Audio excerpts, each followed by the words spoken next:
Bismillahirrahmanirrahim. Assalamualaikum warahmatullahi wabarakatuh. Halo teman-teman semua, perkenalkan nama saya Nur Fitriani Hamijaya dengan NIM 11920606070 dari kelas B semester 5 Pendidikan Biologi UIN Sunan Gunung Jati Bandung. Pada video kali ini saya akan melakukan praktikum tentang osmosis pada kentang. Yuk kita simak video berikut ini. Sebelum masuk ke video langkah kerja, adapun tujuan dilakukannya praktikum ini ialah yang pertama, untuk merancang penelitian osmosis pada kentang.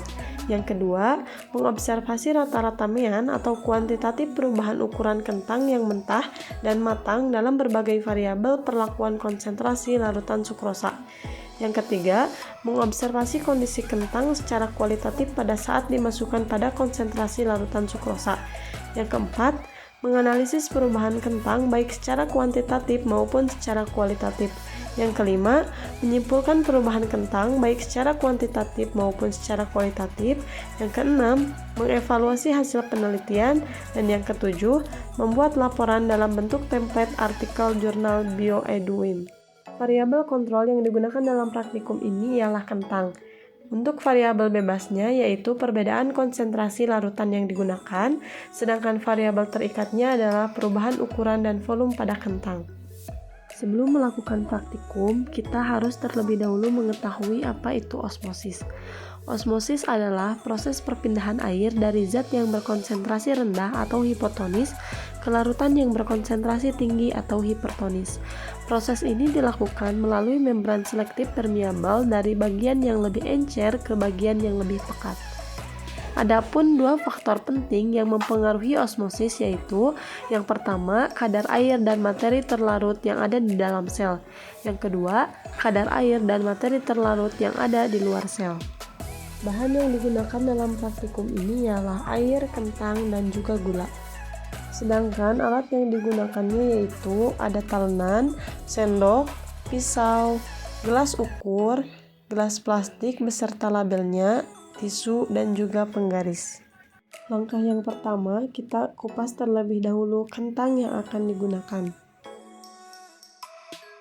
Lalu kita kukus beberapa kentang sekitar 10-15 menit.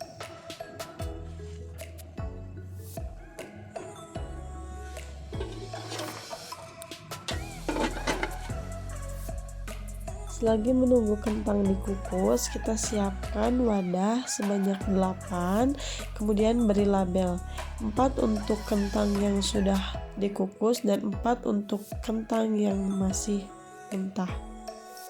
Label gelas terdiri dari gelas kontrol, gelas dengan sukrosa 10%, sukrosa 20%, dan sukrosa 30%. Kemudian kita beri gula kepada setiap wadah, tapi untuk gelas kontrol tidak diberikan gula. Gelas dengan sukrosa 10% ditambahkan gula sekitar 1 sendok makan atau 10 gram. Sukrosa 20%, 2 sendok makan gula, dan sukrosa 30%, 3 sendok makan gula.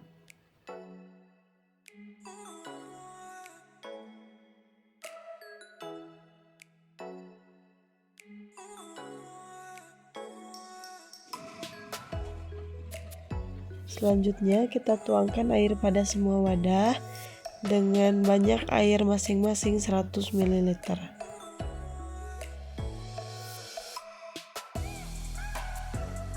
Kemudian aduk dan pastikan gula larut.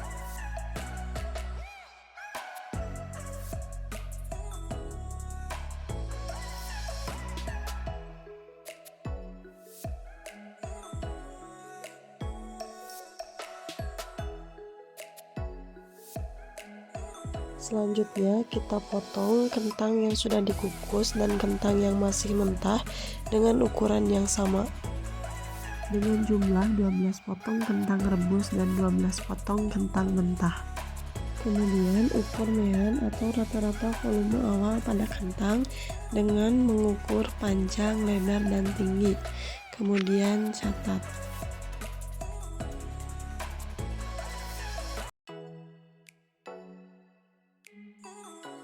Masukkan 3 buah kentang pada setiap gelas.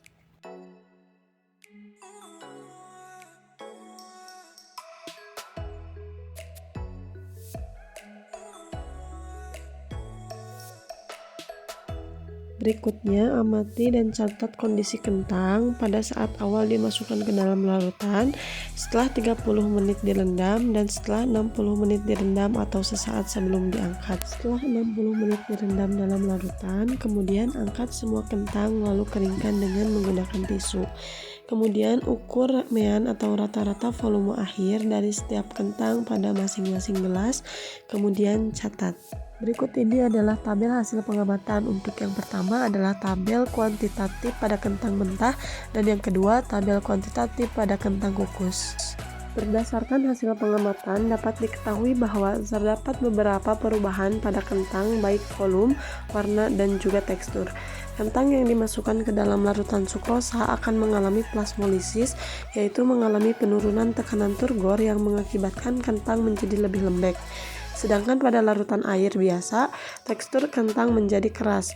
Hal tersebut disebabkan karena terjadinya perpindahan air secara osmosis antara hipotonis menuju sel-sel kentang atau hipertonis.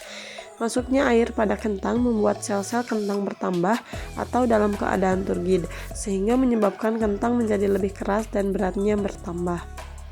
Dari data yang didapat, dapat disimpulkan bahwa kentang yang mengalami penambahan berat terjadi karena larutan bersifat hipotonis terhadap kentang. Sedangkan jika terjadi pengurangan berat, disebabkan karena larutan bersifat hipertonis terhadap kentang.